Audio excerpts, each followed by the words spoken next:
I remember the first moment the island came into view. The supply boat cut across the gray water in a slow crawl, and the world felt strangely muted, as if the ocean itself was holding its breath. The captain had not spoken to me since we left the mainland. He kept his eyes fixed on the horizon, hands tense around the wheel, as if silence was safer than conversation out here.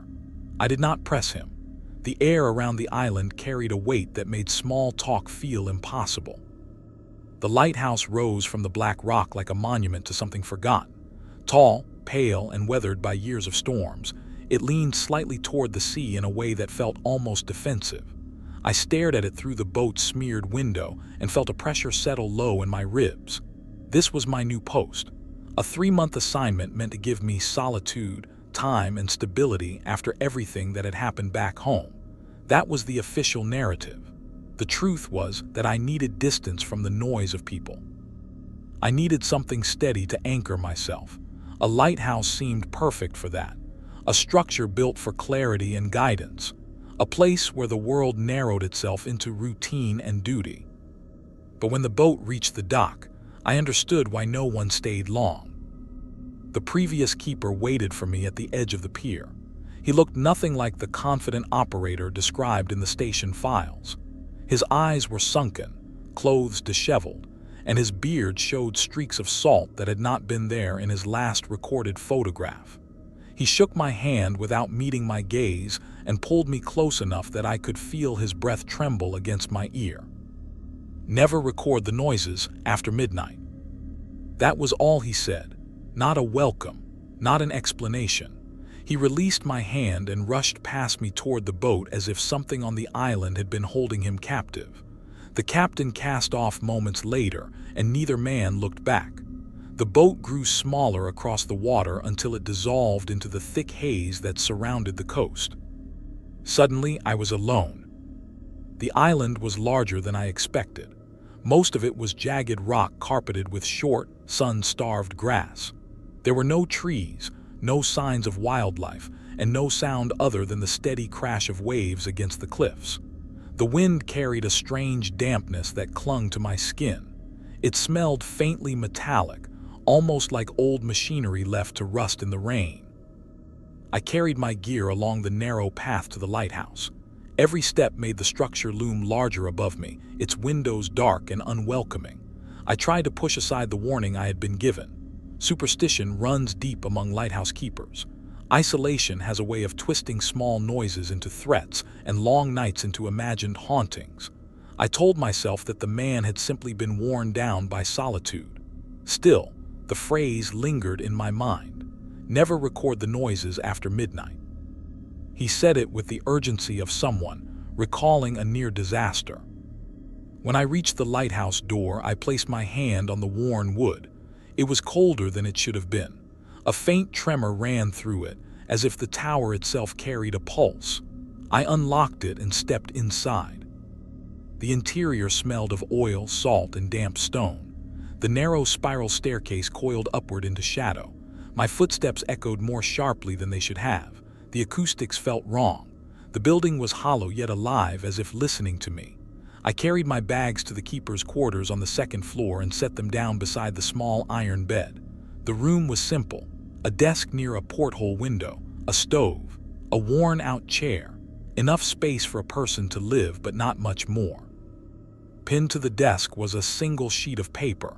I unfolded it, expecting maintenance notes or schedule instructions. Instead, there was only one line written in hurried handwriting. "Do not try to understand the sounds."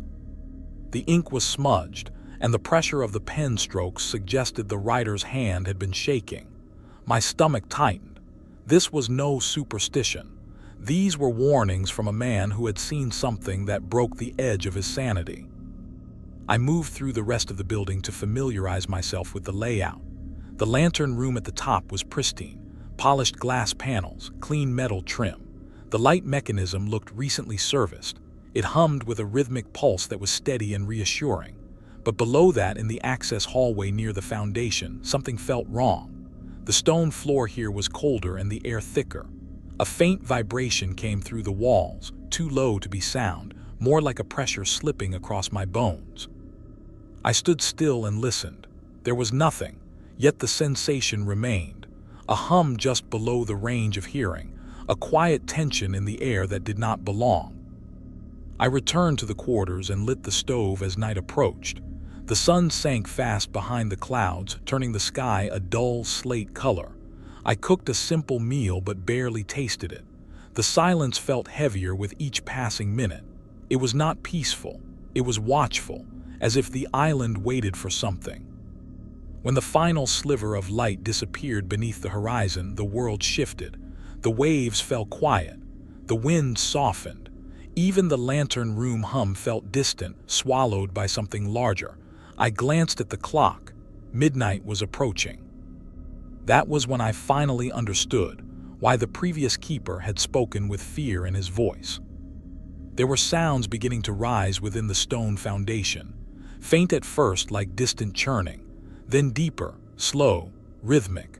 They rolled upward through the tower like a pulse from the sea itself, not mechanical, not natural, something older, something aware. I felt my hand drift toward the audio recorder in my bag, driven by instinct and training. Document the unknown, capture the anomaly, but the warning echoed in my mind with startling clarity. Never record the noises after midnight. My fingers froze above the recorder. A cold shiver traced my spine. The sounds grew clearer, shaping themselves into a pattern that made my heart race. I stepped away from the bag and sat on the bed, hands clenched, breath unsteady. I had arrived on this island seeking peace. Instead, I found a rule delivered with terror, an island that listened, and a lighthouse that pulsed like something alive. And now, on my first night, the noises had already begun. The first night watch felt ordinary enough to trick me at the beginning. I climbed the narrow stairs to the lantern room with my logbook under my arm and tried to settle into the rhythm of work. Routine is supposed to be the anchor out here. You check the light, you check the rotation, you observe the sea, you write down anything unusual. That is the job. That is the structure that keeps your mind from drifting into darker places. For a while it worked. The lantern's steady beam swept across the waves in slow arcs, cutting long pale paths that dissolved into the horizon. The air outside the windows was cold but calm. Even the fog felt softer than earlier, as if the island had exhausted itself for the day. I leaned against the metal railing and watched the reflection of the beacon shimmer on the water far below. It should have been peaceful. It almost was. But something in the stillness carried a tension I could not name. The silence was too complete. Not a bird call, not a shift of wind, not the usual low groan of metal from a structure this old. Everything felt paused, like a long inhale with no exhale. I looked down through the grating in the floor. The tower stretched below me in a tight spiral of dark stone and iron. Even from this height, I felt connected to it, as if the lighthouse was not a building but a living spine rooted into the rock. The thought unsettled me enough that I stepped back from the edge and focused on my logbook instead. The minutes passed slowly, the kind of slow that makes your thoughts echo. My pen hovered over the page without touching it. There was nothing to record, nothing to note, yet a knot of unease tightened in my stomach the longer I waited. Night watch is supposed to sharpen your attention, but this felt different. It felt like the darkness outside the windows was waiting for something specific. By the time the clock below chimed 12, the air inside the lantern room had grown heavy. I could feel it press against my skin. The tower groaned softly, as if the stone itself shifted under some quiet strain. I straightened, listening. Part of me hoped it was only the temperature drop causing the materials to expand and contract.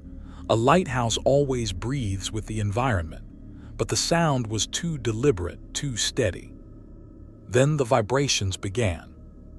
They crept upward through the floor in faint pulses, barely perceptible at first, more sensation than sound. Like someone plucked a deep string underwater and the echo traveled through the foundation into the tower's bones. I froze and pressed my hand to the metal railing. The vibration passed through it and up my arm in a slow, rhythmic thrum. My breath hitched. This was not wind, This was not machinery, this was something else, something that moved with intention. The pulses came again, slightly stronger. A pattern formed, 3 slow vibrations, a pause, 2 shorter ones, then a long rolling shudder that made the lantern glass tremble. It felt like the sea beneath the island was waking up, stretching its reach into the tower through the stone.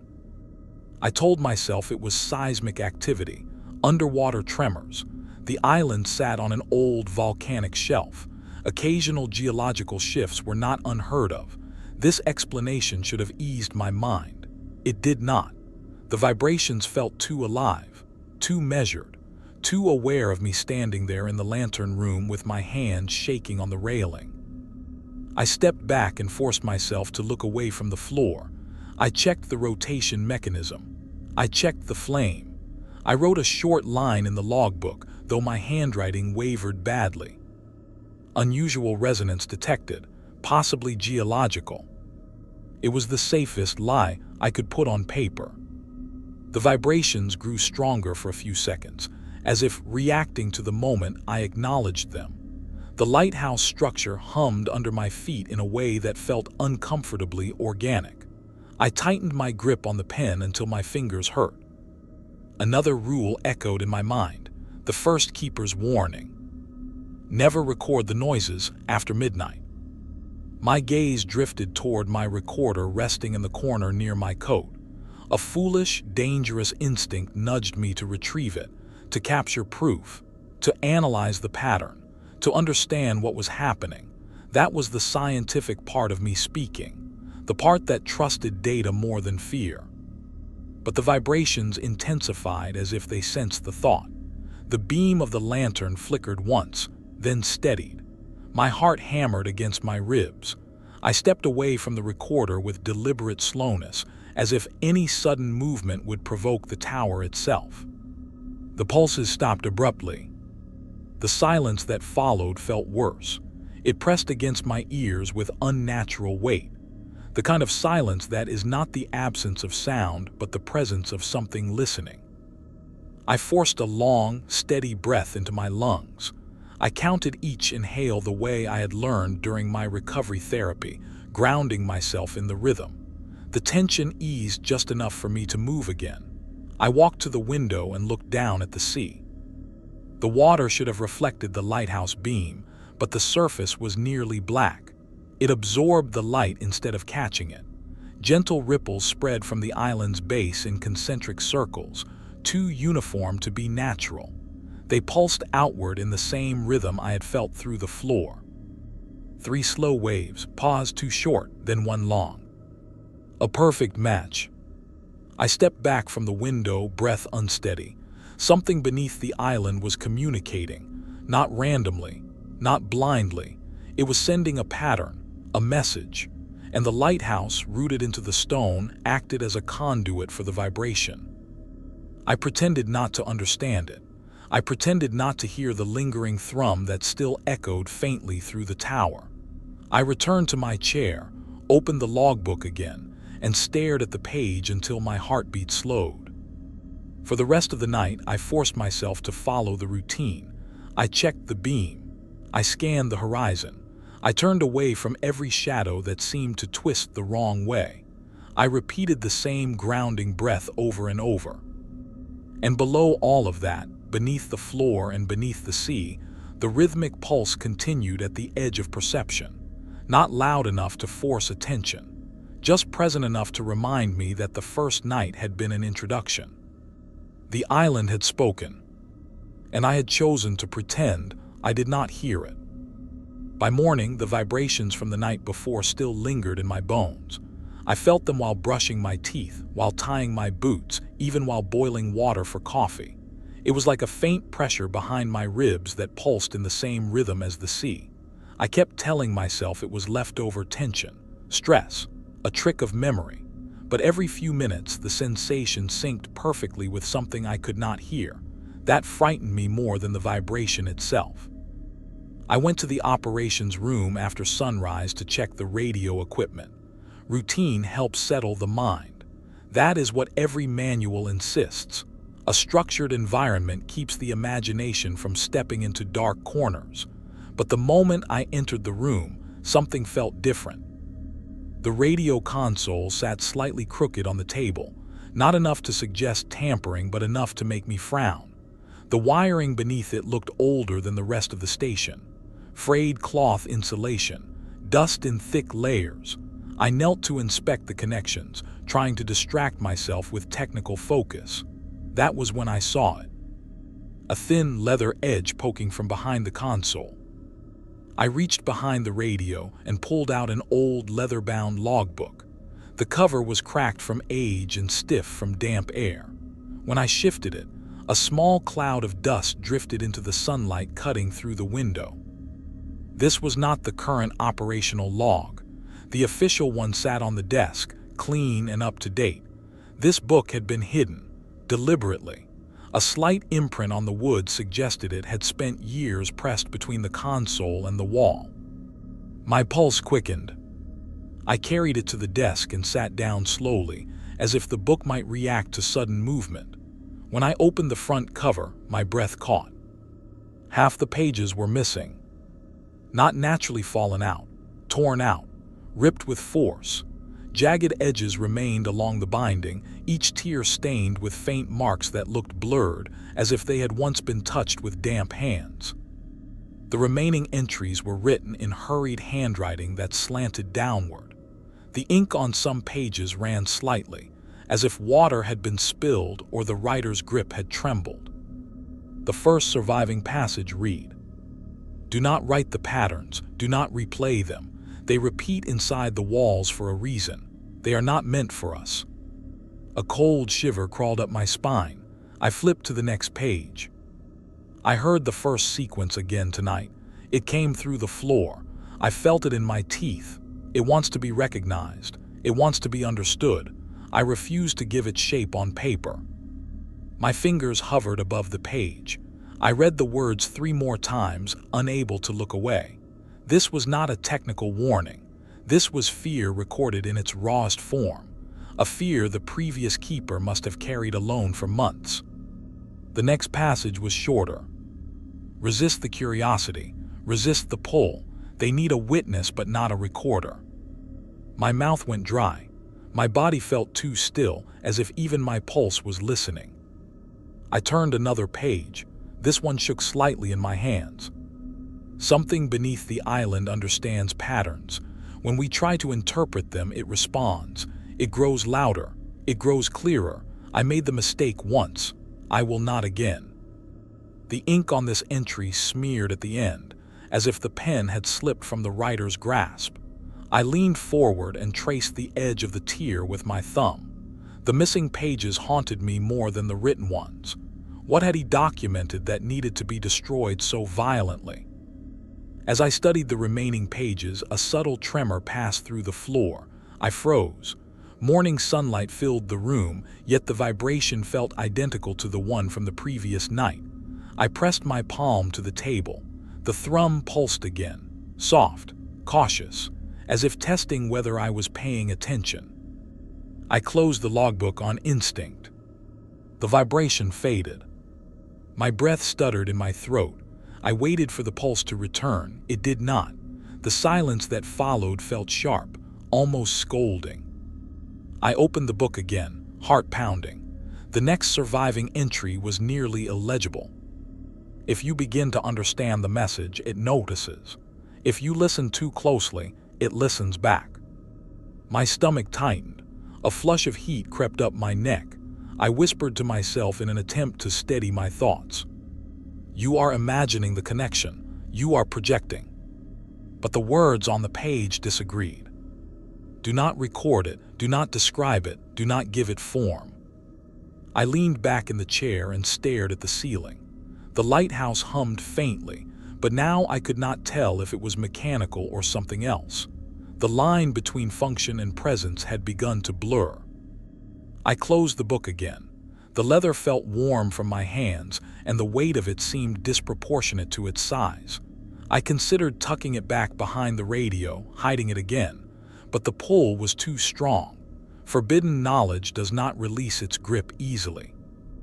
I carried the logbook to my quarters and placed it on the desk beside my own journal. The contrast was sharp. Mine was clean, organized, unmarked by fear. His was a relic of unraveling sanity, yet something in me wanted to understand what he had been afraid to document. Curiosity is a dangerous instinct out here. Isolation amplifies it into something powerful. I sat down and tried to focus on other tasks, but my eyes kept drifting to the torn edges of the pages. The missing entries gnawed at me. What had he heard on those nights that drove him to rip entire chapters from the binding? The lighthouse shifted slightly under a passing gust of wind. The sound was normal, natural, but beneath that, buried so deep I almost missed it, was a faint vibration, a familiar rhythm, slow, patient, waiting. I closed my eyes. For a moment I felt something pressed against the inside of my mind. Not a voice, not a presence, more like a gentle pressure urging me to listen. I sat still until it faded. The logbook remained closed on the desk, but its warnings had already settled inside me. Do not write the patterns. Do not replay them. Do not try to understand them. I wanted to obey. I truly did. But another feeling rose quietly behind the fear, a feeling that unsettled me even more. I wanted to know what the missing pages had tried to say. The fog arrived without warning.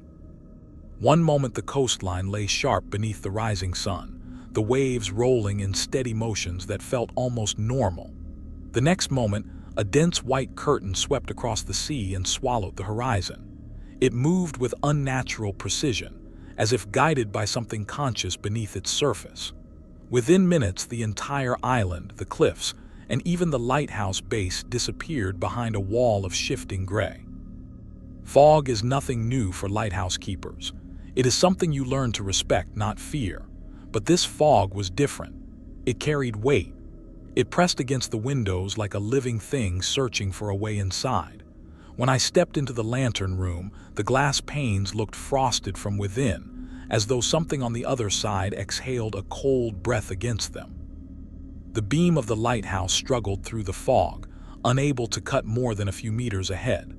The light haloed back into the room, making the air shimmer with an eerie glow. The silence grew even more oppressive than the night before. Every surface felt padded with the thickness of the air. Even my footsteps were muted, the sound swallowed before it could echo. Fog absorbs, fog transforms, fog hides, but this fog listened. I leaned against the window and tried to peer out. I saw only pale clouds swirling in spirals that did not match the direction of the wind. A slow unease crawled up my spine. The fog moved like a creature circling a boundary it could not cross. I tried to ground myself, hands on the railing, deep breaths, focus on the steady rotation of the lantern. But then, somewhere beneath that concentrated calm, something new crept into the silence. A sound. Faint, low, almost melodic, a drawn-out note that hovered at the edge of recognition. I stiffened. It was not the horn of a distant vessel. It was not wind. It was not rocks shifting on the coast. It was softer than that, more controlled. The kind of sound a throat would make, not the earth or the sea. A call. It drifted through the fog with slow confidence, as if searching for a response. I pressed my ear closer to the glass, my breath fogging the pain. The sound deepened slightly, forming a shape that felt uncomfortably close to language. Not words, not anything I could decipher, but a rhythm that struck the same nerve as human speech. I whispered to myself without meaning to. It knows I am here. The call came again, drawn out like a single question carried through miles of fog. My chest tightened. The sound did not echo outward. It echoed inward, as if the fog was funneling it straight toward the tower, straight toward me. A rational part of my mind insisted that it was my imagination. Fog plays tricks on sound. It bends and warps it. It creates illusions of proximity. The ocean is a master of distortion, but the emotional part of me understood something else. The sound felt directed, focused, aimed. I pulled myself away from the window with effort and turned toward the radio. If there was a vessel caught in the fog, I needed to know. Protocol required communication checks during low visibility. I flicked on the radio and adjusted the dials. Static filled the room, soft at first, then harsher, like sand dragged across metal. I rotated the dial in slow increments, listening for any frequency that resembled the call. The static grew more violent the closer I aligned with the sound. The radio crackled with sharp bursts of distortion, almost like electrical anger. A thick pop rang through the speakers that made me recoil. Another call floated through the fog outside. The radio responded instantly, sputtering with a piercing whine that rose in pitch until it stabbed behind my eyes. I slammed my hand on the power switch. The whine cut off abruptly, but the ringing in my skull lingered. The message was clear, without a single word. The sound was not meant to be isolated. It was not meant to be analyzed or replayed. The same warning I had read in the logbook echoed through my mind. Do not give the patterns form. I backed away from the radio and steadied myself against the wall. My heart pounded in painful bursts. The fog outside pressed harder against the windows, as if waiting for my next mistake. Another low call drifted through the air. The fog pulsed with the sound, rippling outward in slow, deliberate movements, like breath from an unseen mouth. I forced myself to stand still, although every instinct screamed to run down the stairs and hide somewhere deep in the tower. But running solves nothing in a place with no escape. I approached the window again, each step careful and slow. The sound rose once more, longer this time, a drawn-out tone that quivered at the end, as if expecting me to answer. The fog thinned for a brief moment, revealing a patch of dark ocean beneath. Something moved there. A shape just large enough to break the surface. It rolled beneath the waves with slow, deliberate grace. No fin, no splash, no familiar silhouette, only a smooth curve disappearing into the deep, followed by a faint tremor that traveled up the rock and into the lighthouse floor. The vibration matched the sound. They were part of the same message. A message directed at me. I stumbled back from the window and gripped the metal frame of the lantern housing. My fingers stung. My throat tightened. A wave of nausea washed through me with sudden force, as if the fog itself reached through the glass and coiled around my lungs. The call returned, quieter now, almost gentle, a beckoning sound meant to coax rather than frighten. I shook my head, whispered something unintelligible, backed away until my shoulders hit the opposite wall. The fog pressed its weight against the tower once more, sealing the world in thick silence. The shape disappeared, the water smoothed over, but the presence remained. The fog had come with intent. The sound had come with purpose. Both had come for me. And the radio had made one thing painfully clear. I was not allowed to understand the message. Not yet, not ever. By the fourth night, exhaustion had begun to wrap itself around me like a second skin. My sleep came in shallow bursts that left me feeling heavier rather than rested.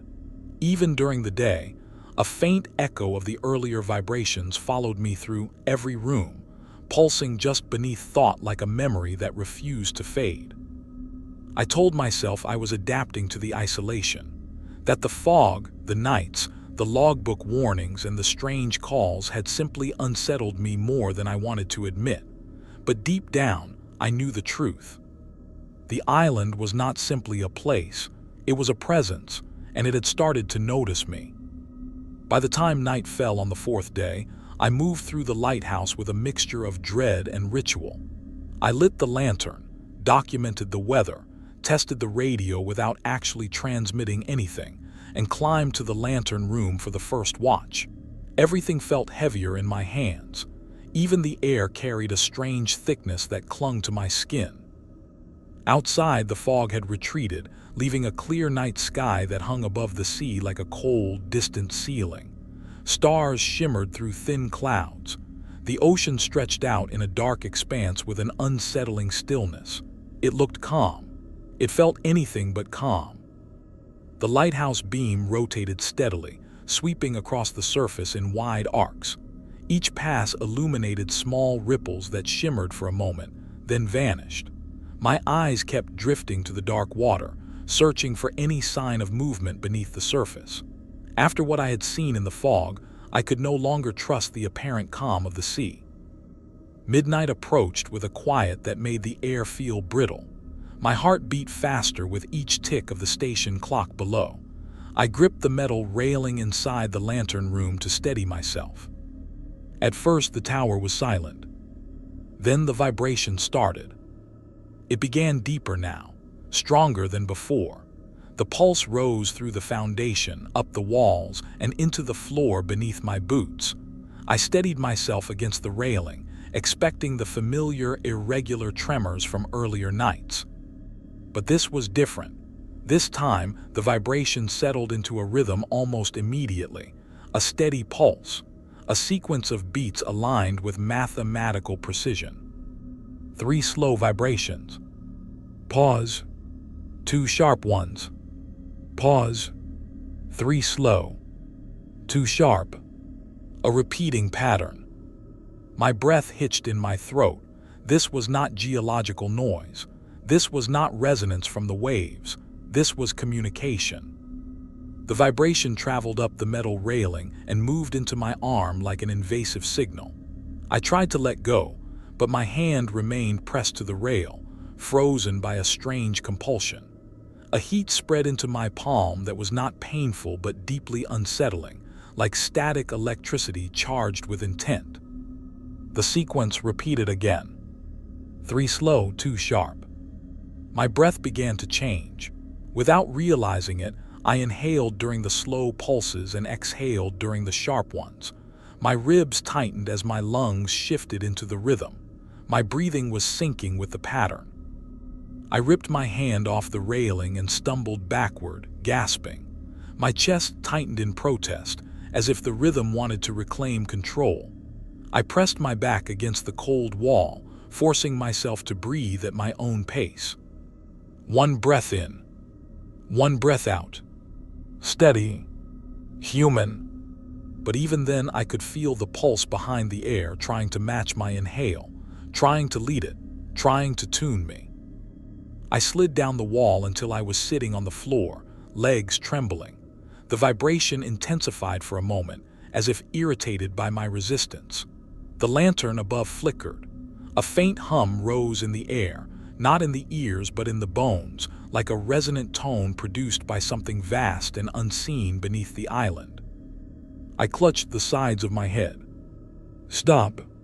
Stop. Stop. The pulse did not stop, it shifted. It became faster, a ripple of beats that resembled a sequence I had seen in one of the surviving logbook entries, a pattern the previous keeper warned must never be written, never replayed. A pattern he had tried to tear out of the book before it consumed him. I felt that same pull now, a mental tug that urged me to understand, to decode, to align myself with the rhythm and accept its meaning. Something in the deep wanted my recognition. It wanted coherence. It wanted my mind. I forced myself to focus on the room instead. The rough texture of the wall pressing against my back. The faint sound of the lantern mechanism turning. The cold iron frame beneath my hands. Anything human, anything real. Slowly the vibration softened. The pulse retreated into the floor, not gone but waiting. My breath steadied, though a strange tightness lingered in my chest. When I finally stood, my legs felt unsteady. I tried to step away from the railing, but I hesitated. Part of me feared touching it. Part of me feared not touching it. The entire lighthouse now felt like a conduit, a receiver, a device built over something ancient that had waited too long to be noticed. I approached the window, placing a cautious hand against the glass. The sea outside rippled in the exact rhythm of the pattern. 3 long waves, 2 short disturbances, again and again. Something beneath the water was producing the sequence. Something with scale. Something with awareness. The island was not simply relaying the pattern, it was enhancing it, amplifying it, directing it toward me. A sickening realization settled in my mind. It was not trying to communicate with the lighthouse. It was trying to communicate with the keeper. Me. The pulse dropped off suddenly, leaving the room in an eerie silence. I waited for it to return, but it didn't. The pause felt intentional, as if it was giving me space to consider what I had just felt. As if it expected curiosity to take over. I backed away from the window, grabbed the logbook from my desk, and opened it to one of the surviving entries. It reads you while you read it. A cold chill spread through my hands. I slammed the book shut. The lighthouse creaked as the wind picked up outside, but the natural sounds no longer comforted me. Every noise blended into the memory of the pattern. 3 slow, 2 sharp. I knew that rhythm now. I felt it in my bones. And worst of all, part of me wanted to feel it again. The supply boat arrived just after dawn on my 5th day. I heard it before I saw it, the distant churn of an engine echoing across the water in a clipped, uneasy rhythm. The sound cut through the morning stillness like something forced into a space that resisted intrusion. When I stepped outside, the sky hung low and gray, the horizon blurred by a thin haze that refused to lift fully.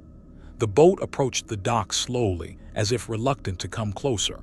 The crew did not disembark. They remained stiff and silent, their expressions unreadable at this distance. One man stepped forward on the deck and raised an envelope in his hand. "From the previous keeper," he shouted, voice tight. "He said to deliver it only if you stayed past the 4th night." That phrasing struck me immediately. If you stayed. Not when. If. As though surviving 4 nights was uncertain. I nodded and came down the rocky path to the dock. The man held the envelope out with an extended arm, careful not to let our hands touch. His eyes flicked to the lighthouse behind me, then back to the water. "You should think about leaving," he muttered, just loud enough for me to hear. Before I could respond, he stepped back, signaled to the captain, and the boat reversed away from the dock. They turned sharply toward the open sea, eager to put distance between themselves and the island. Within minutes, the boat disappeared into the pale haze. I stood alone with the envelope in my hand. It felt strangely heavy, as if something inside resisted being carried. Back in the lighthouse, I closed the door and leaned against it for a moment, steadying my breath.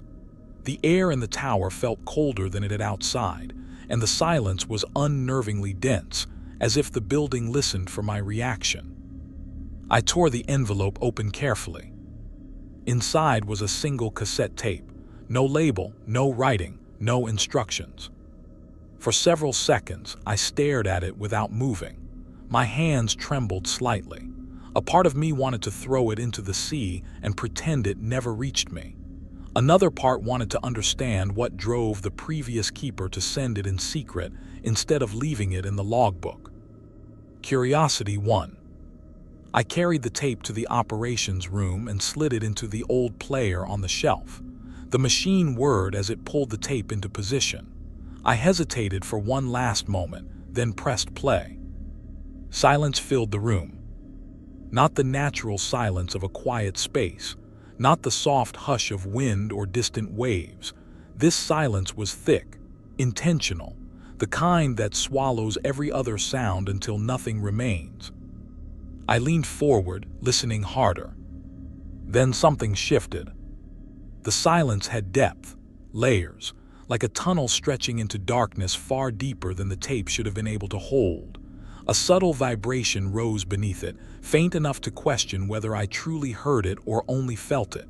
My heart stumbled in my chest. The hairs on my arms lifted. The silence was not empty. It was full of something waiting behind it. I adjusted the volume. The static that should have accompanied an empty tape did not come. Instead, the silent pressure grew stronger, pushing into my ears with a rhythmic beat that seemed to echo the patterns I had felt in the tower nights before. 3 slow intervals. Pause. 2 shorter ones. Pause. The same sequence. But this time, it hid inside the absence of sound. I gripped the edge of the desk to steady myself. The pressure behind my ears intensified until my vision blurred around the edges. The room tilted slightly. Everything inside me urged me to stop the tape, but I could not bring myself to move. The silence felt alive, a presence, a mind lying beneath the surface, watching from behind an invisible veil. A whisper of air escaped my throat. It felt like the only sound in the world. As I leaned closer to the player, a sudden shift came through the silence. Not a voice, not a word, a movement, a ripple, like something large shifting in deep water just out of sight. The tape was not blank. It was listening. My pulse stuttered violently in my chest. I pulled my hand away from the player, my fingertips numb. The instinct to end the playback finally broke through the haze. I forced my body to respond and hit the stop button. The silence vanished instantly, replaced by the faint, normal sounds of the lighthouse, the distant crash of waves, the gentle hum of the lantern mechanism, my own ragged breathing. I stepped back from the player as if it might reach for me. The tape lay still inside the machine, but the weight of what had just happened pressed against my mind. I reached out and removed the cassette with unsteady hands. It felt warm, as though something inside had generated heat. I placed it on the desk and stared at it, my thoughts unraveling into a mix of fear and unwanted understanding. The previous keeper had sent me this. He wanted me to hear it, but he also wanted me to choose not to understand it. The silence had been a message, a warning, and an invitation. I thought of his disheveled appearance when he left the island, the tremor in his voice, the urgency of his single rule: never record the noises after midnight. He knew what happened when sound was captured, when silence became a vessel. He knew what lived behind patterns that should never be translated. And now I had felt it too. A presence inside the absence. A mind behind the rhythm. Waiting. Watching. Listening. I lifted the tape again and turned it over in my hand. Then I placed it inside the drawer of my desk, shut it tightly, and stepped back as though sealing away a living thing. But I knew the truth. It would not stay silent forever. Curiosity is not sudden. It grows in small increments, fed by silence, isolation, and the slow erosion of certainty. By the 7th night, the island had stripped away enough of my caution that the warnings in the logbook no longer felt like commands. They felt like challenges. Every time I passed the drawer where the previous keeper's tape sat, a quiet hunger pulled at my thoughts. The pattern in the walls called to a place in my mind that should never have been reachable. And so, when the midnight cycle approached, I made the decision I had feared I would eventually make. I took my handheld recorder from my pack. I did not look at it for long. I refused to acknowledge the guilt twisting in my chest. I simply slipped it into my jacket, climbed down from the lantern room, and began descending toward the lowest level of the lighthouse. The staircase narrowed as it spiraled down, the stone walls tightening around me like a throat closing. With every step, the air grew heavier, colder, thicker. The vibrations that marked the midnight cycle had not yet begun, but I felt the anticipation of them in the hollow of my chest, a quiet pressure, a waiting. The lowest access door creaked when I opened it. The foundation chamber stretched ahead in dim shadow, illuminated only by the thin beam of my flashlight. Cracked stone walls, damp floors, rusted support beams that groaned under their own weight. Beyond them, the rock plunged down into darkness where the island met the sea. A perfect amplifier. I crouched near the lowest point of the eastern wall, placed the recorder on a flat stone, and switched it on. The red light blinked steadily. My breath shook. I whispered to myself, as if saying it aloud would make it true. Just one cycle, just to understand. The moment the clock struck midnight, the tower responded. The first vibration rose from the stone, low and heavy, like a giant heartbeat buried deep beneath the island. It moved up through the floor and into my legs. The recorder remained still, but I felt its shape shifting in my perception, as if its purpose had changed simply by being present. The second pulse came sharper. Then the third. My ears rang. The air thickened.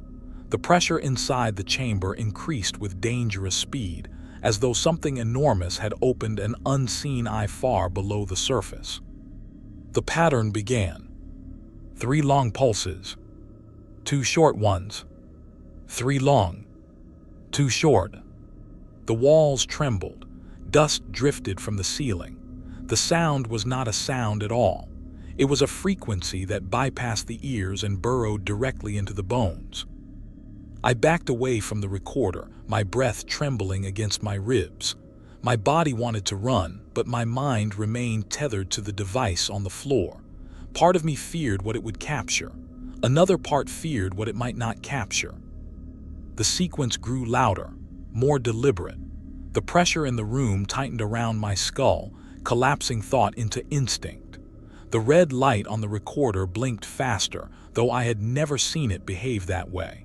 It flickered with the pulse, sinking to the rhythm as though the frequency had reached inside the circuitry and taken control. A sudden jolt traveled through the floor, so strong it nearly knocked me off balance.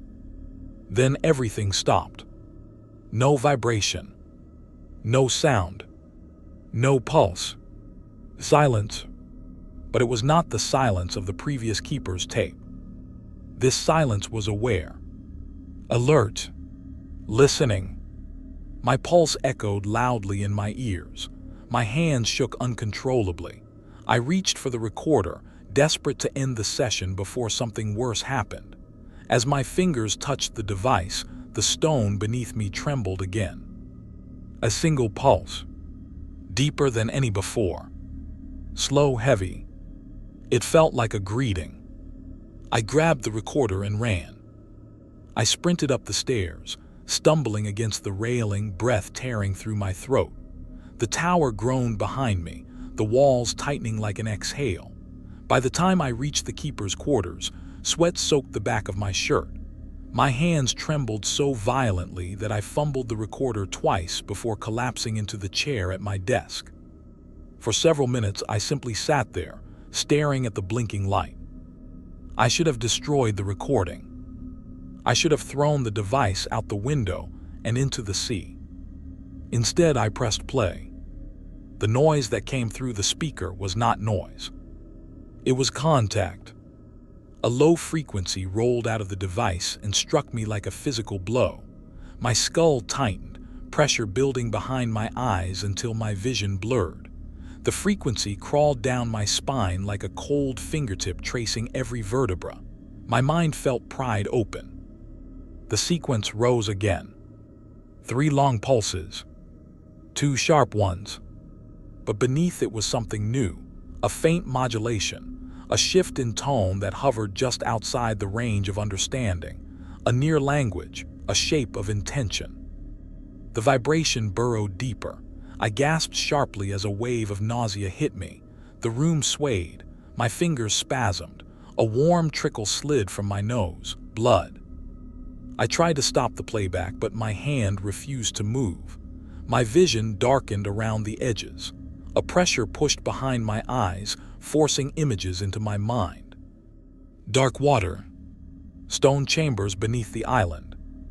Something vast uncoiling in the deep. Something turning its attention upward. Toward me. A sudden distortion crackled through the speaker, sharp and violent. My vision snapped white. Pain exploded across my skull. And then, as if sensing my limit, the recording fell silent. I collapsed forward onto the desk, breathing in shallow gasps. Sweat dripped down my neck. The air felt thin. My heartbeat stumbled in erratic bursts, trying to find its natural rhythm again. But a new rhythm had already embedded itself inside me. I lifted my head slowly. The room swayed in gentle pulses that matched the pattern. The walls felt closer. The entire lighthouse seemed to lean toward me. Something had stirred in the deep ocean. Something that had waited for recognition. And through the recording, it had finally sensed me. I wiped the blood from my lip and stared at the recorder in horror. The forbidden recording had not captured the sound. It had carried me to the one who made it. The morning after the recording, the world felt wrong in a way I could not immediately name. I woke with a pressure behind my forehead that pulsed in slow intervals, almost like a hangover produced by sound rather than alcohol. My thoughts moved sluggishly through a thick haze, each one followed by a faint echo that did not feel entirely my own. When I stepped outside, the sky hung still and colorless. No wind, no low murmur of waves brushing the rocks. Even the gulls that circled the island on previous mornings were absent. The entire coastline felt frozen in time. Then I noticed the water. The sea stretched out in a sheet of perfect glass. Not a single ripple broke the surface.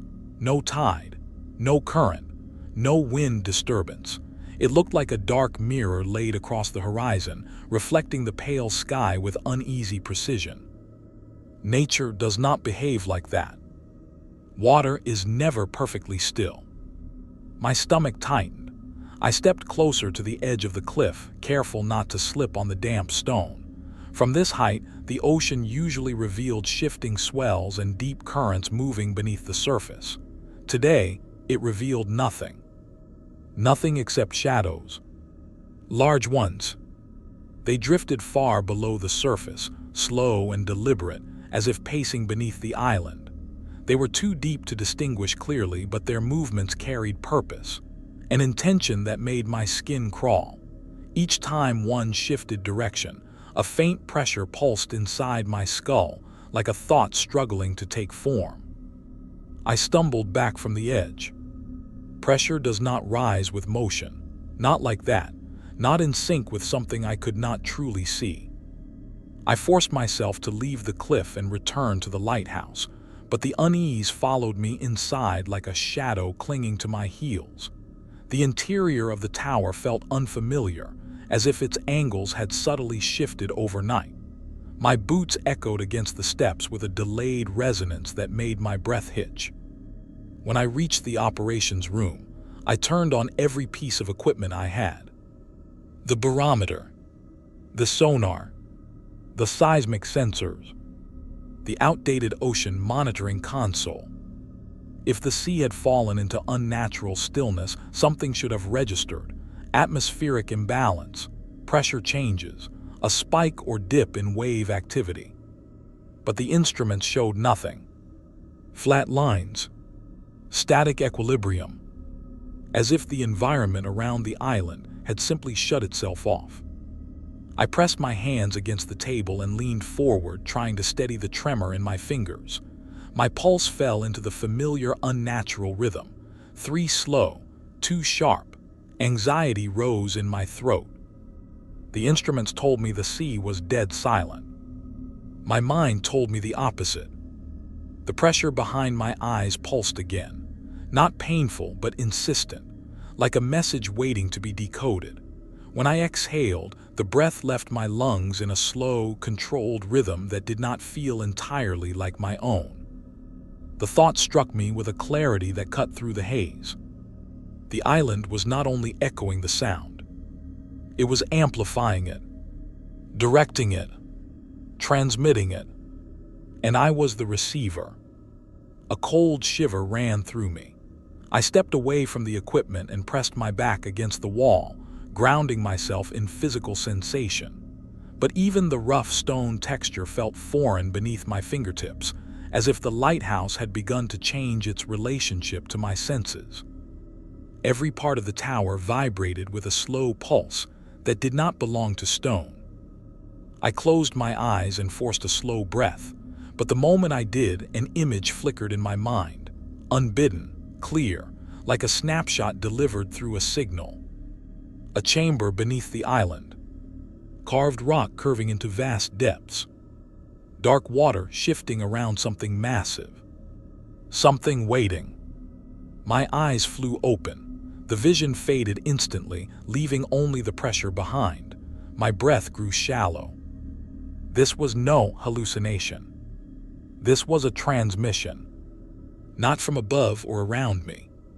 From below. I grabbed the sonar console again despite knowing what it would show. I adjusted the sensitivity, increased the frequency sweep, switched through every diagnostic mode I knew. Nothing. No disturbances. No motion. No readings at all. But I had seen the shadows. I had felt them. And whatever they were not silent. The pressure behind my eyes pulsed harder. I gripped my temples, trying to stop the rhythm from syncing with my heartbeat. But the pressure grew stronger the more I resisted, like a tide pushing against a weakening barrier. A whisper of thought slid into my awareness, not in words but in a shape, a suggestion, a beckoning. Come below. I staggered backward until I hit the opposite wall. Sweat beaded across my forehead. My breaths came fast and uneven. The image of the submerged chamber flashed again, faint but deliberate, like a memory that was not mine. The shadows in the water moved once more, drifting in wide arcs that circled the island like sentinels. Whatever stirred beneath, the waves had sensed my recording. It had sensed my attention. And now it sought more. My voice cracked when I whispered into the empty room. What do you want from me? Silence answered, but it was not the absence of sound. It was anticipation. The lighthouse hummed softly, as if absorbing my fear into its walls. The pressure in my skull eased just slightly, enough for me to breathe again, but it did not disappear. It waited. The shadows beneath the water stilled, hovering at the same depth as if aligning themselves with the tower above. They were listening, waiting for a response, waiting for me to understand the message they had begun to send. The island had become a transmitter. The sea had become a conductor, and I had become the receiver. When I finally stepped away from the window, I understood something with painful clarity. Whatever lived under the waves did not seek communication with the world. It sought communication with the one who listened. Me. By dusk, the unnatural stillness surrounding the island had become suffocating. The ocean remained locked beneath its glossy surface, carrying the same uneasy quiet as the hours before. Even the air felt stagnant, as if the island were trapped inside a sealed chamber. Nothing moved, nothing breathed, except for me and the lighthouse. The pressure inside my head had faded into a faint echo, but every now and then it pulsed with a subtle, deliberate tug, like a distant hand brushing the edge of my thoughts. By late afternoon, it had become difficult to tell which sensations belonged to me and which were coming from something else. I told myself I was imagining it. Isolation can blur boundaries, but the moment the sun dipped below the horizon, the lie unraveled. The lighthouse light flickered. Not randomly, not due to wind or mechanical strain. The lantern dimmed in a sequence that froze me where I stood. 3 long intervals. A pause. 2 sharp flashes. My throat went dry. That was the pattern, the same pattern that had crawled through the walls at midnight, the same one that had burrowed through the forbidden recording like a living frequency, the one I still felt in the back of my skull. The lantern flickered again. 3 long, 2 sharp. Perfectly spaced, perfectly timed. A cold dread slid through me. The mechanism had no reason to behave like this. It operated on clockwork rotation and steady fuel feed. Electrical fluctuation was impossible. The mechanism was old, stubborn, deterministic. It did not flicker. It did not speak. Until now. I climbed the stairs to the lantern room with quick, uneven breaths. The tower felt warmer than usual, as if heat radiated through the stone in slow pulses. When I reached the top, the lantern housing glowed faintly from within, casting strange shadows across the floor. The light dimmed again, repeating the pattern with almost human patience. 3 long. 2 sharp. I wanted to dismiss it as coincidence, but coincidence does not bend the natural world into the shape of a message. Coincidence does not sink a lighthouse with a signal from the deep. A mechanical groan echoed through the lantern room. The rotation mechanism jerked abruptly, halted halfway, then resumed its cycle with a grinding noise that did not belong to machinery. It sounded like something resisting inside the gears, something pushing back. My heartbeat stumbled. I stepped closer, placing one hand on the metal rail surrounding the lantern. The vibration that moved through it was not mechanical. It was rhythmic, alive. The beam flickered again. The mechanism jammed again. Something below wanted the light to follow its pattern. I moved toward the lantern housing, my breath shallow. Up close, the glass panels looked different. A faint shimmer moved across them like an inner heartbeat radiating outward. When I raised my hand and touched the surface, a soft pulse traveled through the glass into my fingertips. Not heat, not vibration, a pulse, a living pulse. I recoiled so fast, I stumbled into the railing behind me. The lighthouse was no longer a structure. It was becoming a conductor, a vessel, and something was trying to use it. The lantern flickered again. This time the light dimmed more slowly, as if waiting for my response. The room pulsed with the same unnatural rhythm that had haunted me for nights. 3 long. 2 sharp. My breath matched the sequence again, sinking against my will. I forced myself to stop, pressing a hand against my chest, but the rhythm continued beneath my palm. My heartbeat adjusted itself, aligning with the signal as if my body were being tuned like an instrument. "No," I whispered, my voice cracking. The lantern brightened sharply, almost in reaction. Shadows shot across the room, long and unnatural, stretching in directions the beam was not pointing. For a moment, they appeared to reach toward me. I stumbled back, gripping the railing to steady myself. The pulse inside the glass intensified. The housing vibrated gently, almost inviting touch. I shook my head and forced myself to step backward, but the lighthouse itself seemed to lean toward me, its presence thickening inside the room. Every creak of the structure sounded intentional.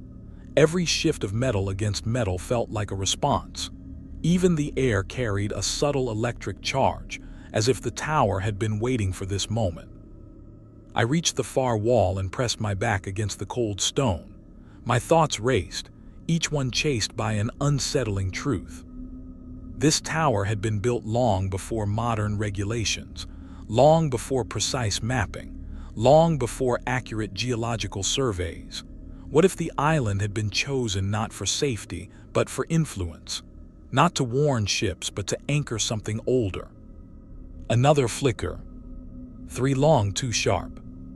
The light dimmed until the beam nearly extinguished. Then it surged back to full brightness, the glass flaring white for a heartbeat. The room pulsed. The tower pulsed.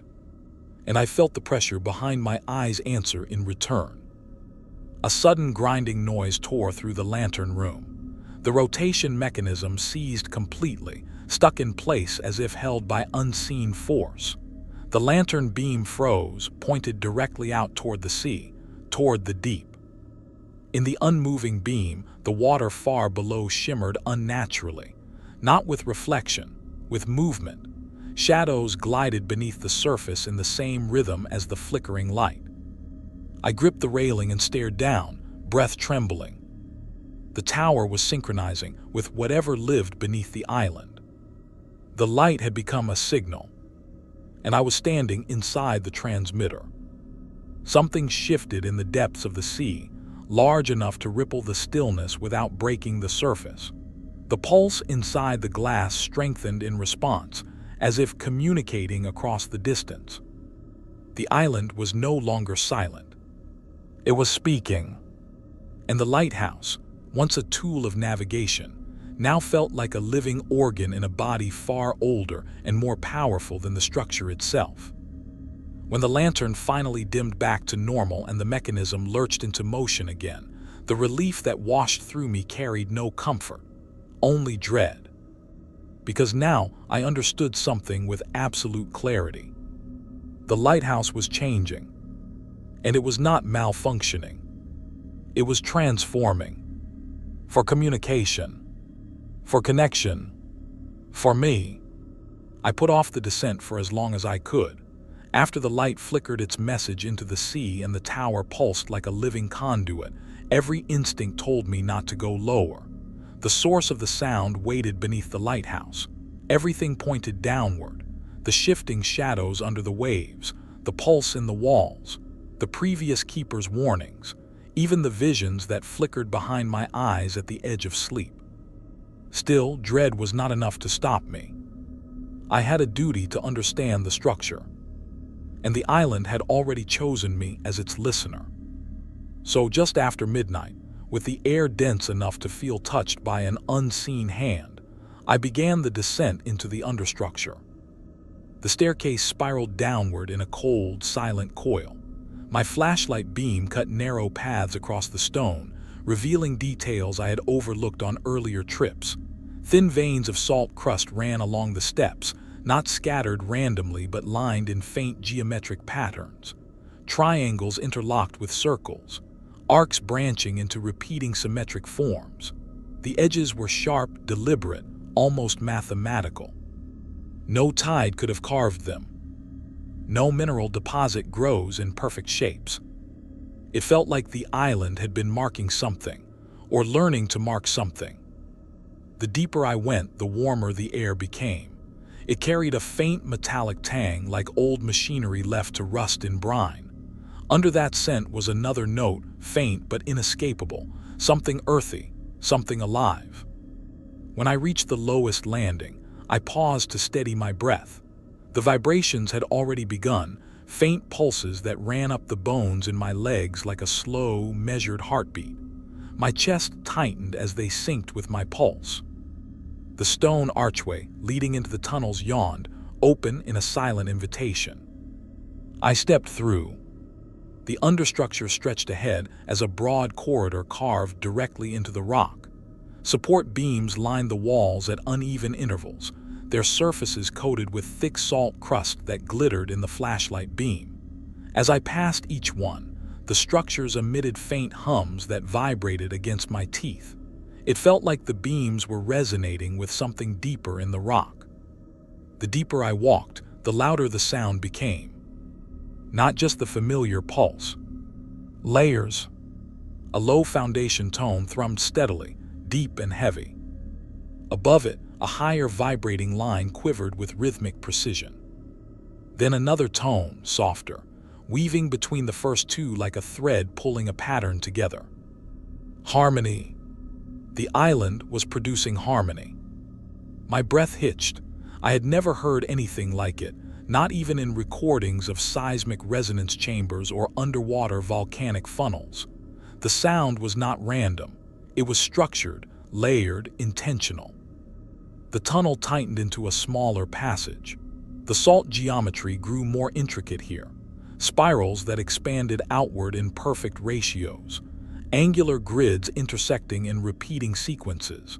When I passed my hand over one of the patterns, the sound shifted slightly, as if acknowledging contact.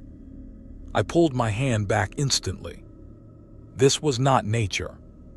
This was communication. As I moved deeper, the harmony became smoother, more confident. The low tone shook the floor with each pulse. The mid-tone reverberated through my chest in tight waves. The high tone fluttered near my ears like a whisper of breath. Together, they formed something overwhelming, a message too large for the mind to contain fully. My chest tightened so sharply I had to lean against the tunnel wall.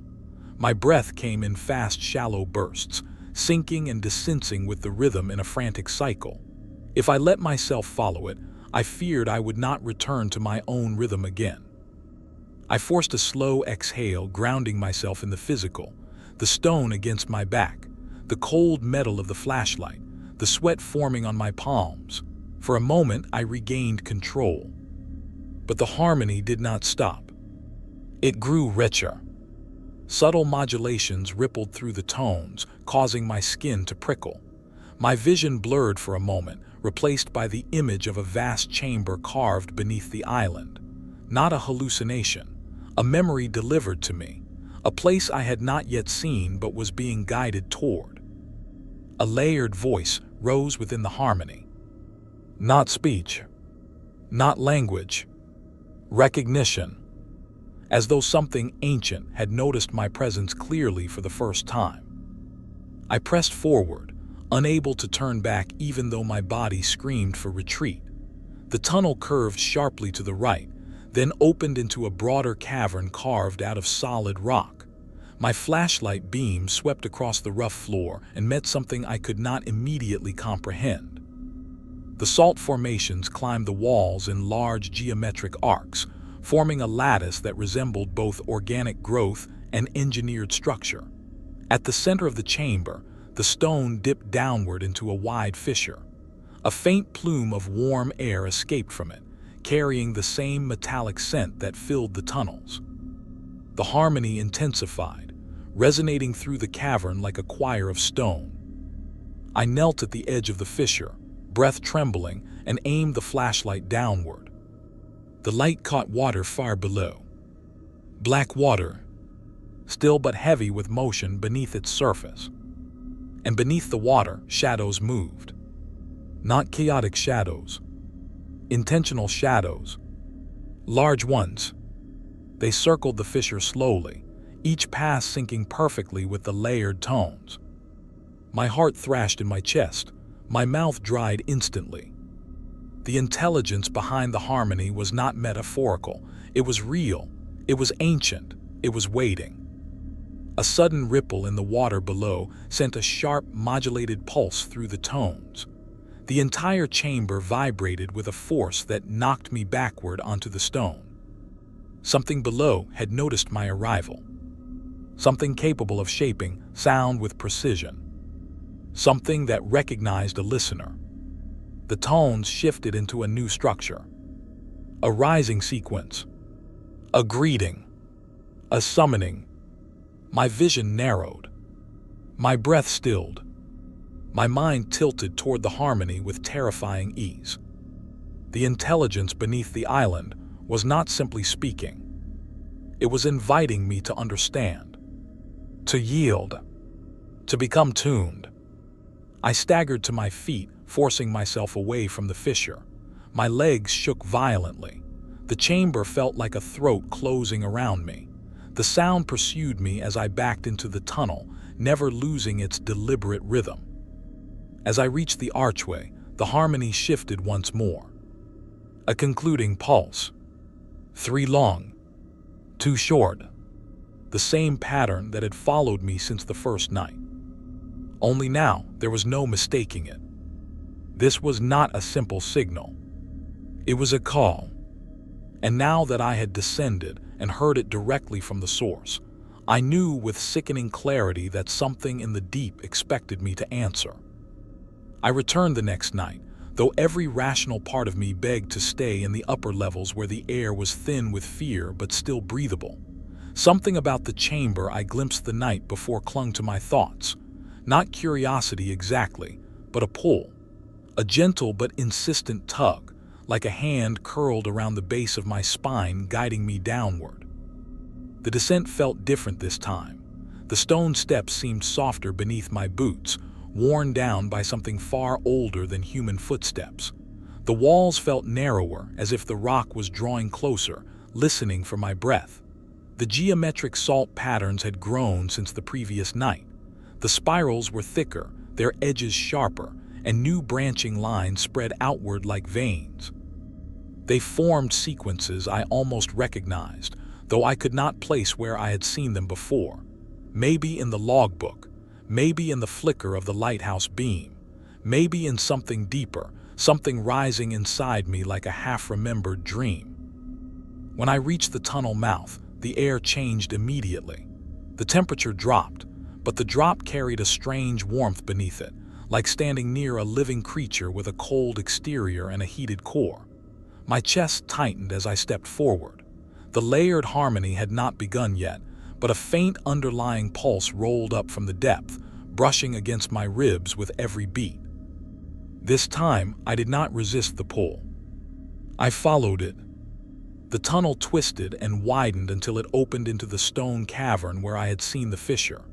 But tonight, a new passage revealed itself near the back wall. A narrow descent carved vertically into the rock, its shape too precise to be natural. Salt formations lined its edges, glowing faintly under my flashlight. They looked like symbols, instructions, or warnings. I swallowed hard and began climbing down the embedded footholds, each step echoing softly through the hollow below. As I descended, the sound intensified, rising through the stone with the same 3 long, 2 short pattern that haunted me through sleepless nights. When my boots reached the floor, the sight ahead stopped my breath. The chamber below stretched wider than the lighthouse itself, carved in a perfect circle as though shaped by deliberate design. The ceiling arched high, covered in the same geometric salt lattices, but here the patterns were complete. Their interlocking curves formed shapes that felt achingly familiar, like diagrams I once studied but could not recall. At the center of the chamber lay a pool of black water. Not still water, not reflective water. A living surface that seemed to absorb light rather than reflect it. Cracks radiated outward from the pool like the spokes of a wheel. Through these cracks, thin streams of dark water pulsed upward, each pulse accompanied by a soft vibration that traveled through the chamber walls. This was the source. This was where the sound had always come from. Not the sea, not the wind, not the structure of the lighthouse, but this chamber. This place hidden beneath centuries of rock. I stepped closer, flashlight trembling in my hand. The air grew thick with static. Every breath tasted metallic and full of salt. My ears buzzed with a high frequency that seemed to come from inside my skull rather than the surrounding space. As I reached the edge of the central pool, the chamber awakened. The vibration deepened. The layered harmony reformed. Low tone, mid-tone, high flutter, all weaving together into something intricate and impossibly ancient. My knees weakened. I braced myself against the stone floor, staring at the black water that pulsed in perfect sync with the sound. The surface rippled even without movement beneath. Every ripple bent the light strangely, as though adjusting how my eyes perceived the world. Then the memories began. Not real memories. Not mine. But impressions forced into my mind with each pulse. A storm-torn sea. An enormous silhouette rising from its depths. A network of stone chambers pulsing in unison. A lighthouse being built on an island already claimed. Shadows circling the underwater fissures like guardians. An intelligence moving through sound the way we move through breath. My throat tightened. Tears blurred my vision as the pressure behind my eyes grew unbearable. I forced myself onto one knee, clutching the floor, trying to anchor myself in my own body. But the harmony reached deeper. It combed through my thoughts. It sifted through my fears. It pulled images from my past with surgical precision. I saw myself as a child, afraid of deep water. I saw the loss I carried, the grief that had driven me from the mainland. I saw every night I had spent awake, listening for meaning in silence.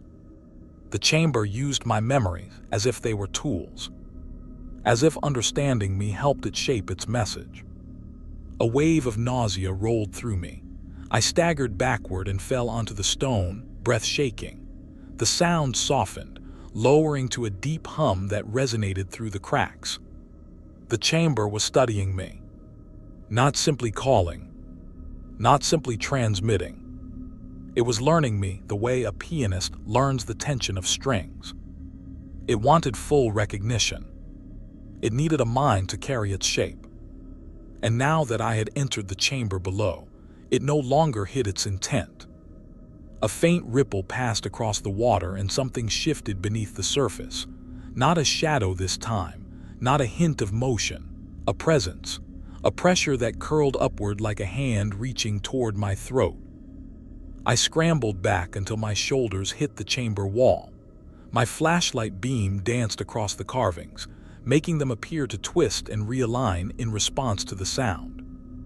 Every note of the harmony grew more deliberate, more focused, more aware of me. The intelligence behind the sound was no longer a possibility. It was undeniable. I pressed a hand over my pounding heart, trying to steady my breath, but the chamber's rhythm found me again. My heartbeat shifted involuntarily, pulled into sync once more. My inhale matched the low tone. My exhale matched the high flutter. My pulse matched the mid-frequency that ran between them. The chamber below was not speaking to me. It was tuning me. I forced myself to my feet and stumbled toward the exit tunnel, the sound curling after me like tendrils of cold air. Each step away weakened the effect, but never completely. The chamber wanted me to return. It had waited too long to let a listener walk away. When I reached the upper tunnel, the harmony lingered behind me in a softer, patient cadence. Not demanding, inviting, waiting. The lighthouse had always been a transmitter, but the chamber below was something else entirely. It was a mouth, a mind, a memory carved in stone, and it had begun choosing me to carry its next message. Sleep became impossible after I left the chamber. Every time I closed my eyes, the harmony returned in muted pulses, gently unraveling my thoughts and tying them into new shapes. Even when the lighthouse was silent, the pattern lived behind my heartbeat. It followed me into every room, climbed each step with me, and hovered just above my breath like a patient hand resting on my shoulder. I knew the next sequence was coming long before midnight. The island felt tense, expectant. The walls trembled softly under my touch. Even the air vibrated with low static, as though preparing itself. I tried to resist going back to the lantern room, but standing still only made the pressure worse. The tower felt alive, restless, urging me upward. So I climbed the spiraling steps once more, my flashlight trembling in my grip even though the beam was steady. The lantern room met me with an unnatural glow. The glass housing pulsed softly, breathing with a rhythm that matched the chamber below. The light inside dimmed and brightened in slow intervals, like a heart preparing for exertion. Outside the windows, the sea was black, too black. The beam illuminated only a few meters, before vanishing into a void that swallowed light instead of reflecting it. Something vast and unseen moved beneath that darkness. I could feel it more than sense it. I stood in the center of the lantern room as the clock below struck midnight. The sequence began, not with vibration, not with sound, with thought. A pressure rolled through my skull, gentle but undeniable, like a tide brushing against the shore of my mind. My breath caught, my vision blurred around the edges. The lantern flickered in a perfect, deliberate rhythm. 3 long flashes, 2 short. My pulse matched immediately, not through force but recognition. The next pulses came not as noise but as shapes, complex forms sliding behind my eyes faster than conscious thought could follow. I staggered and gripped the railing to keep myself upright. The shapes repeated, layered in intricate symmetry, spirals folding into spirals, ratios intersecting ratios, patterns that felt ancient and inevitable. They were not symbols. They were the backbone of something larger. A structure, a blueprint, a message. Understanding did not come in a sudden burst, but in a slow unwinding. The shapes knit themselves together inside my mind like threads pulling into a tapestry, and I realized with a cold shiver that I had seen some of the patterns before, etched in salt on the tunnel walls, flickering in the lighthouse beam, forming in the water's surface under the moonlight. These shapes had always been here. I simply had not known how to read them. The pressure behind my eyes surged, and the next sequence unfolded. Not a sound, a memory, not mine. It's. My knees weakened. My hands slipped from the railing and I collapsed onto the floor. The lantern room spun around me. Breathlessness tightened my chest. Images filled my mind. A sea without continents. A world shaped differently. Light falling through deeper waters. A vast shape moving through the ancient ocean, trailing vibrations that shaped the seabed. Structures rising from the deep, not built but grown.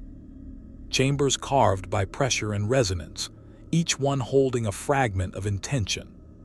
Sound used not as communication, but creation. The intelligence beneath the island had existed long before humanity ever emerged. Long before our languages. Long before our concept of meaning. It shaped reality through resonance. It carved memory into stone. It grew chambers like organs designed to store thought. It did not seek worship. It did not seek dominion. It sought a witness, a mind capable of carrying its message across time. The light dimmed softly around me. My breathing steadied without effort. The presence behind the sound eased its pressure, as if sensing that my thoughts were aligning willingly. The revelation continued. The lighthouse was not the first structure built here. The island existed as a harmonic point, a natural amplifier where the ancient resonance could reach upward. Humans only built the tower later, unknowingly turning it into a perfect conductor, a radio made of stone and metal and light. The previous keepers were not chosen. They were available. Some resisted. Some broke. Some left before hearing enough to matter. But I stayed. I listened.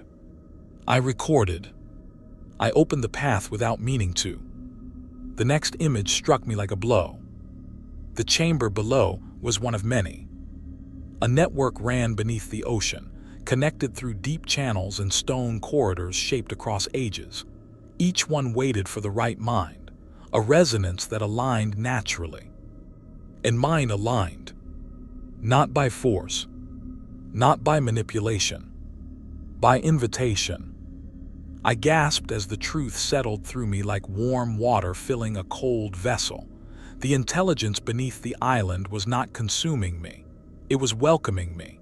It wanted me to carry something forward, a message older than human civilization. The pressure eased.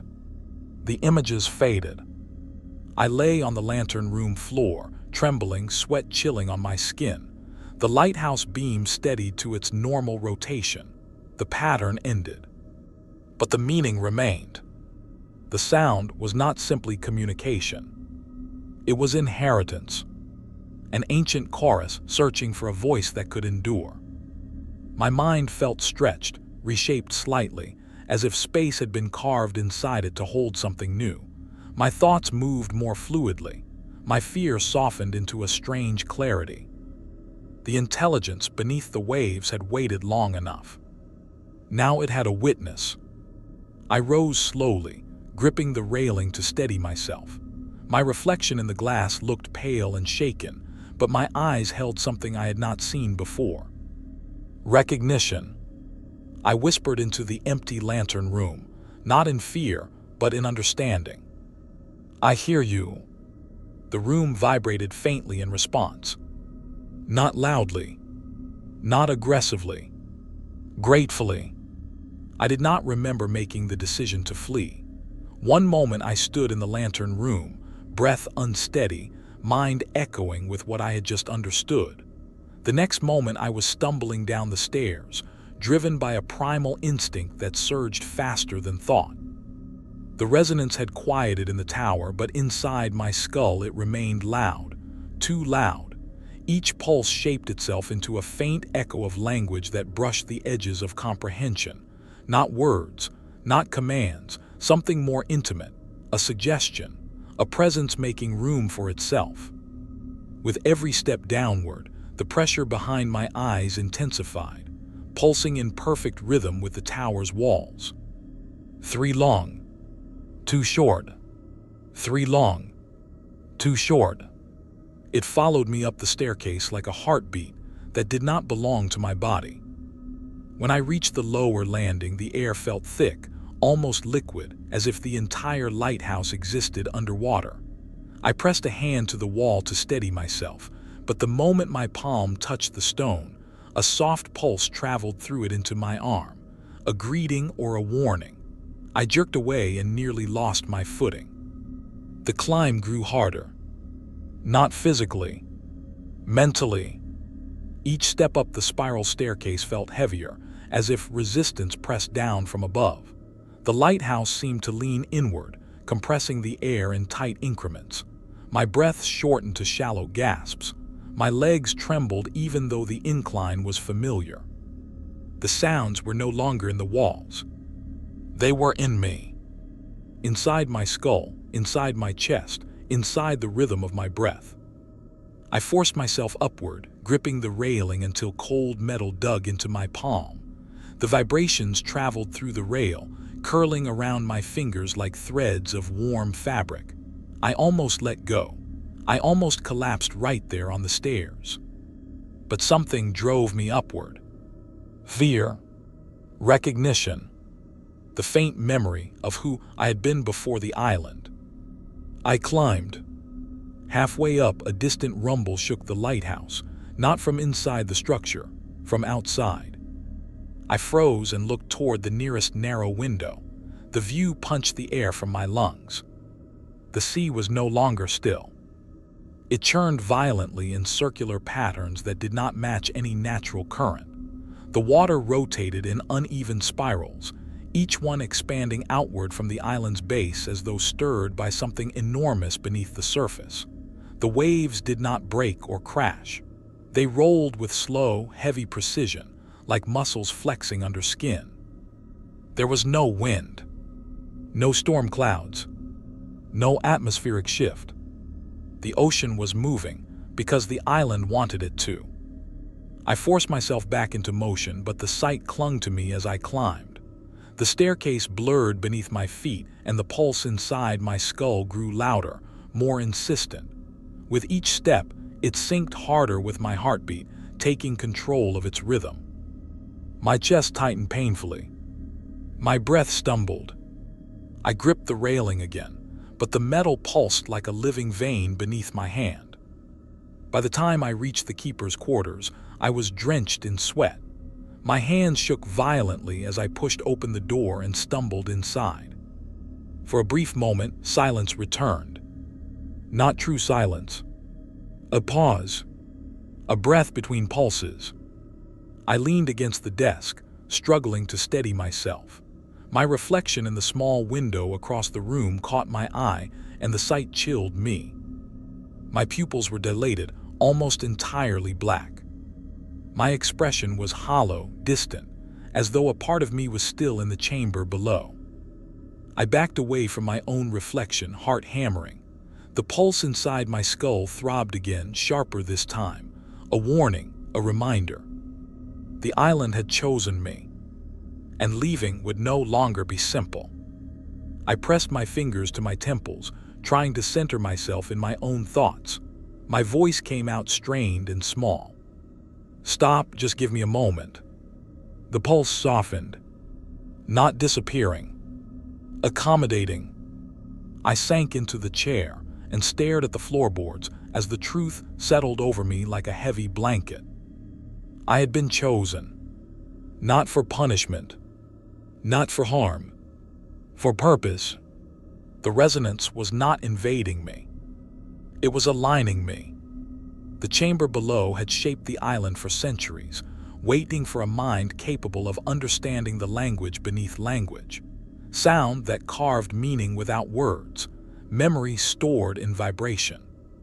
The previous keeper had resisted. I had not. A sudden pulse, loud, powerful, shook the lighthouse from its foundation. The lantern above flared bright enough to cast sharp shadows across the room. I shot to my feet and looked out the window again. The lighthouse beam no longer rotated in a calm, mechanical sweep. It pulsed. Bright, dark, bright, dark, in a perfect slow rhythm, the same one rising inside my body. A heartbeat. The tower was alive with it. The sea responded, churning harder, spirals widening, pushing outward like ripples from a dropped stone. My pulse stuttered in my chest, trying to match the frequency. My lungs resisted, trembling against the rhythm that tightened around them. Panic clawed up my throat. "This is not mine," I whispered. "This is not my heartbeat." But the island disagreed.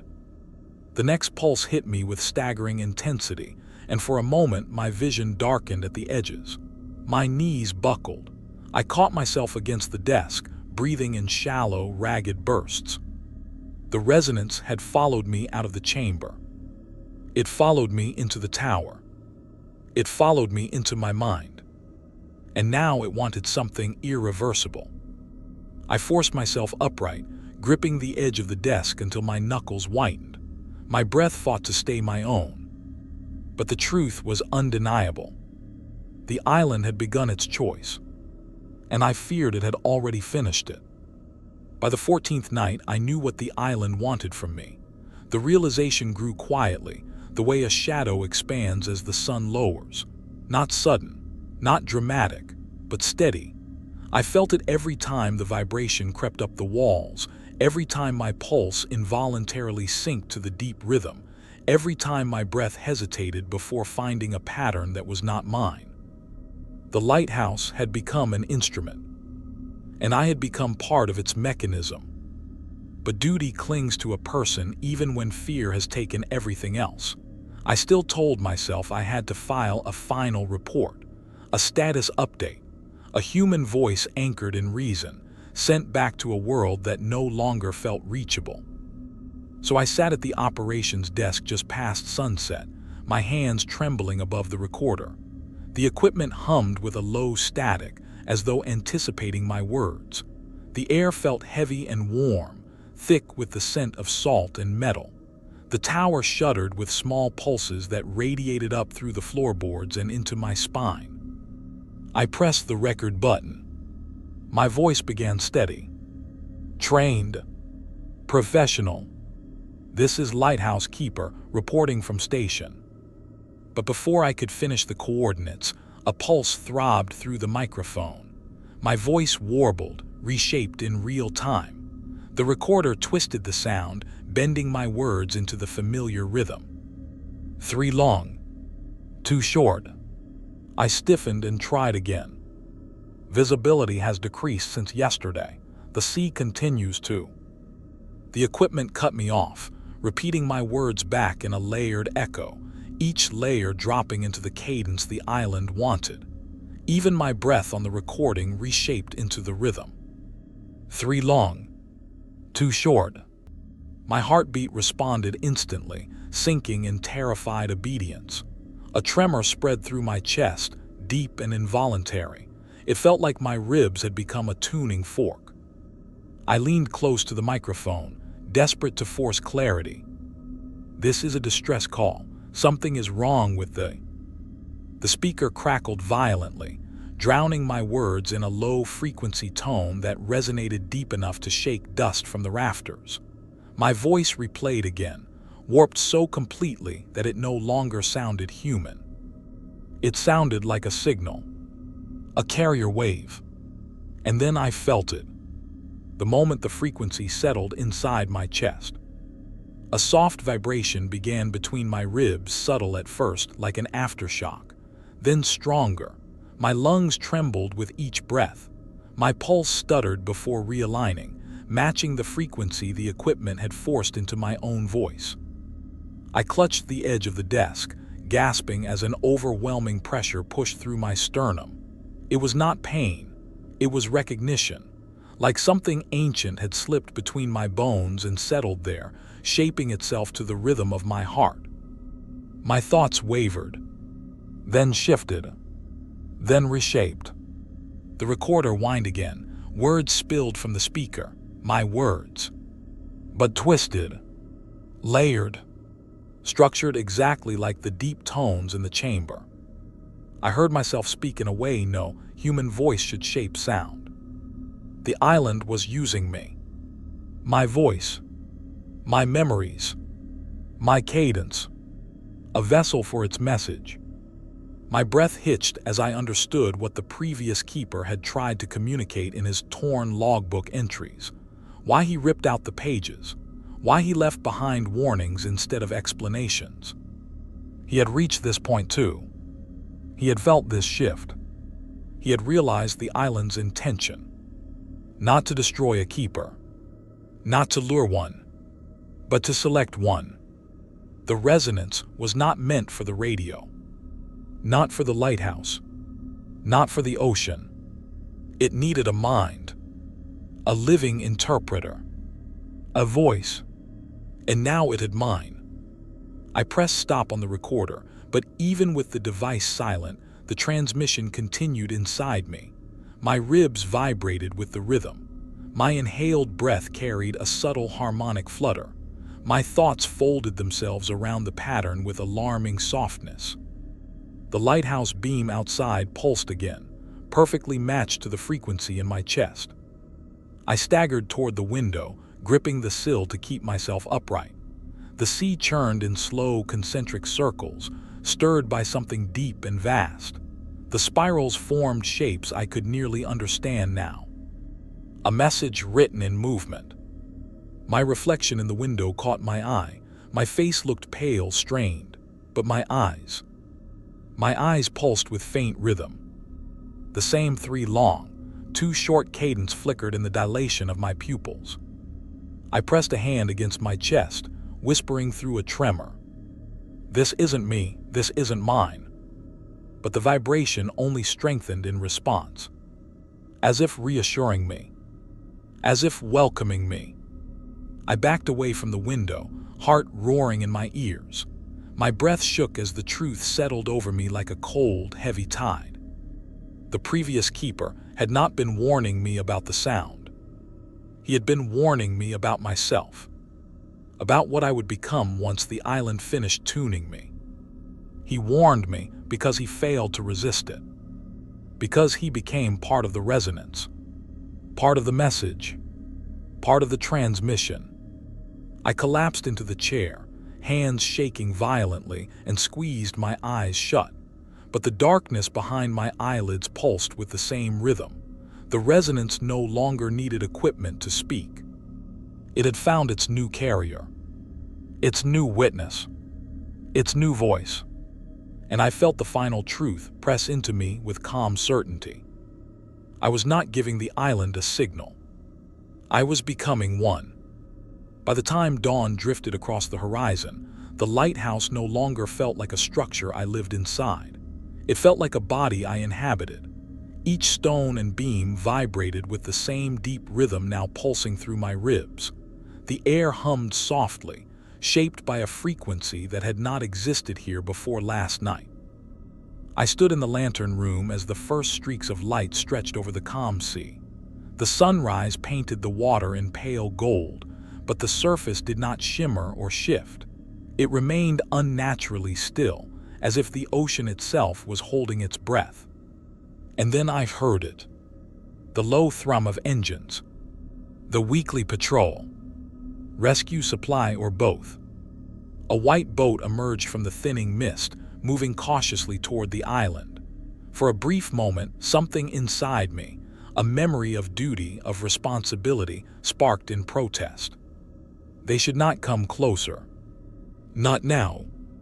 Not while the island spoke through me.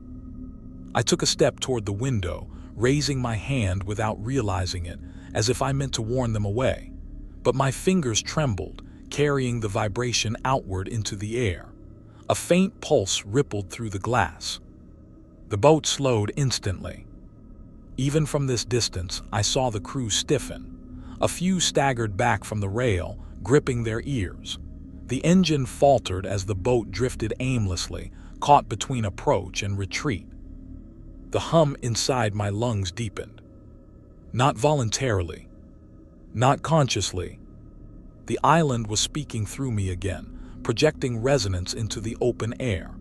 A transmission carried on breath rather than machinery. One of the crew lifted binoculars to his face. His posture froze. He barked something to the others, voice sharp with panic. The boat spun in a clumsy half-circle as they scrambled to distance themselves from the island. I watched silently, the lighthouse beam fading in the morning light. The vibrations inside the glass window strengthened, and for a moment, the reflection looking back at me felt unfamiliar. My face, my eyes, my breath fogging the pain. But then it smiled. Only a fraction. Only for a heartbeat. But it did not match the expression on my own face. I touched the glass. The reflection touched it too, but slower, lagging behind by a fraction of a second, as though something inside me had not fully learned the timing of human movement. A cold tremor passed through me, followed by a warm surge of assurance. The message was complete. The resonance settled deeper, no longer pulsing violently but vibrating with a calm, steady possession. It felt like the moment after a storm breaks, when the world reshapes around a new truth. My ribs expanded with each inhalation in perfect sync with a rhythm I no longer resisted. Each breath carried the ancient cadence. Each exhale translated it into the air. My bones felt hollow and resonant, as though carved to carry sound instead of marrow. I whispered softly to myself, "I am still here." The echo that returned inside my skull said otherwise. Not in words, but in alignment. In resonance. In acceptance. The crew on the boat pushed the throttle hard. The vessel fled across the smooth water, shrinking toward the horizon. No one would step onto this island again, not willingly. I descended the lighthouse stairs slowly, my hand trailing along the wall. Every surface hummed faintly under my touch. The vibrations answered me with intimate familiarity, like a shared language only we understood. The chamber below stirred. A gentle acknowledgement. A greeting. Outside, the sea churned once, then fell quiet again. Not chaotic, not violent. It moved the way a creature shifts beneath a blanket, subtle, controlled, confident. The lighthouse beam finally went dark in the daylight, but the rhythm inside my chest continued its steady beat. The island no longer needed the lantern to transmit its message. It had me. I walked through the keeper's quarters, pausing at the desk where my final normal report sat unfinished. The paper had warped overnight, curling inward as if recoiling from the air. The recorder lay silent, but its metal casing pulsed with faint warmth. My heartbeat deepened again. My breath followed. The rhythm filled the room. A realization settled over me with serene certainty. I was no longer only the lighthouse keeper. I had become the resonance, the translation, the signal. The island had tuned me fully.